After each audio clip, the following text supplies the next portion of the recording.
안녕하세요 여러분. 모든 걸 완벽하게 해야 직성이 풀리는데 결국 시간만 낭비한 적 있나요? 이 영상은 완벽주의를 내려놓고 생산성을 높이는 비법을 알려드립니다. 우리 다 이런 경험 있죠? 보고서를 쓰다가 단어 하나, 문장 하나에 집착해서 몇 시간째 고치고 있거나 프레젠테이션을 준비하면서 슬라이드 디자인이 완벽하지 않다고 계속 수정하는 거요. 저도 작년에 중요한 발표를 준비하면서 모든 게 완벽해야 한다는 강박에 시달려 결국 마감 직전에 허겁지겁 끝냈어요. 여러분도 이런 완벽주의 때문에 스트레스 받으셨죠? 하지만 이제 그 스트레스에서 벗어날 시간입니다. 완벽주의와 생산성 사이의 중간 지점을 찾는 방법은 여러분의 작업 효율을 20% 이상 높이고 스트레스를 30% 줄여줄 수 있습니다. 이 영상을 끝까지 보시면 오늘부터 더 가볍고 행복한 마음으로 목표를 이루실 수 있을 거예요. 준비되셨나요? 완벽주의는 왜 이렇게 큰 문제를 일으킬까요? 겉으로는 높은 기준을 추구하는 것처럼 보이지만 실제로는 생산성을 갉아먹고 정신적 부담을 키웁니다. 2021년 하버드 비즈니스 리뷰 연구에 따르면 완벽주의자는 비완벽주의자보다 작업 완료율이 20% 낮고 스트레스 수준은 30% 높다고 합니다. 예를 들어 블로그 글을 쓰려는데 첫 문장이 완벽하지 않다고 몇 시간째 붙잡고 있으면 결국 글이 완성되지 않죠. 이런 강박은 불안과 자기 비판으로 이어지고 심지어 번아웃까지 유발할 수 있습니다.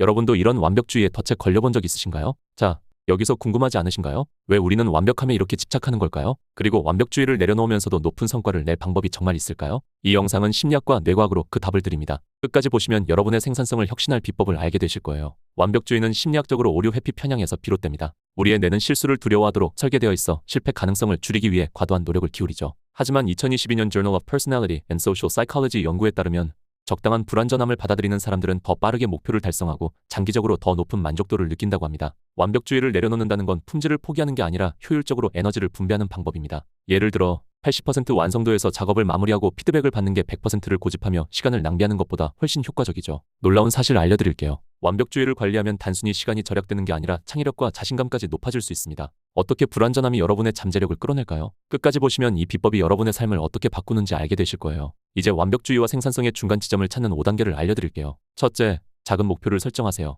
예를 들어 보고서를 완벽히 쓰려는 대신 첫 단락만 30분 안에 완성한다고 정해보세요. 둘째, 80% 규칙을 따르세요. 작업이 80% 완성도에 도달하면 일단 마무리하고 나중에 수정하세요. 셋째, 타이머를 활용하세요. 포모도로 기법처럼 25분 동안 집중하고 완벽함을 추구하지 말고 진행에 집중하세요. 넷째, 불완전함을 기록하세요. 작업 로그에 이 부분은 미완성이라고 적고 나중에 돌아오세요. 다섯째, 작은 성공을 축하하세요. 작업 하나를 끝내면 스스로를 칭찬하며 동기를 유지하세요. 이 단계들을 반복하면 완벽주의의 부담을 줄이고 생산성이 폭발적으로 늘어납니다. 이 방법들이 왜 효과적인지 과학적으로 알아봅시다. 2023년 Psychological Science 연구에 따르면 작은 목표를 설정하고 점진적으로 진행하는 방식은 뇌의 도파민 분비를 촉진해 동기와 만족도를 높입니다. 또한 80% 규칙은 파레토 원칙 80% 결과는 20% 노력에서 나온다를 활용해 시간과 에너지를 효율적으로 분배합니다. 완벽주의는 뇌의 전전두엽의 과부하를 일으켜 의사결정을 느리게 하지만 불완전함을 받아들이면 뇌가 더 자유롭게 창의적 아이디어를 생성할 수 있습니다. 예를 들어 작가들은 초고를 빠르게 작성한 후 수정하는 방식으로 더 많은 작품을 완성하죠. 이 간단한 전략들이 뇌의 자연스러운 작동 방식을 최적화하는 거예요.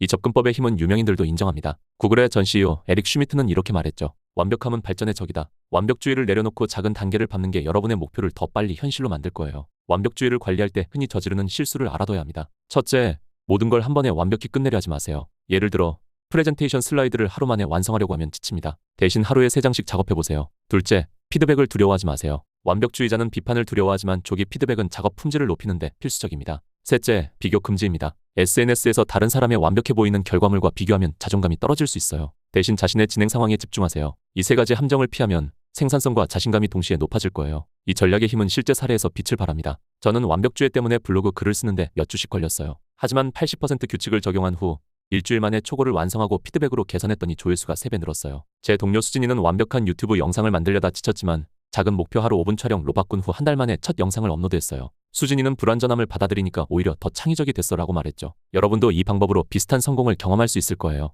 미국의 작가 존 스타인백은 이렇게 말했죠. 완벽하지 않아도 충분히 훌륭하다. 이 영상이 도움이 되셨다면 구독 버튼 꼭 눌러주시고 알림 설정도 잊지 마세요. 댓글로 여러분의 첫 80% 목표를 공유해주세요. 어떤 작업부터 시작하고 싶으신가요?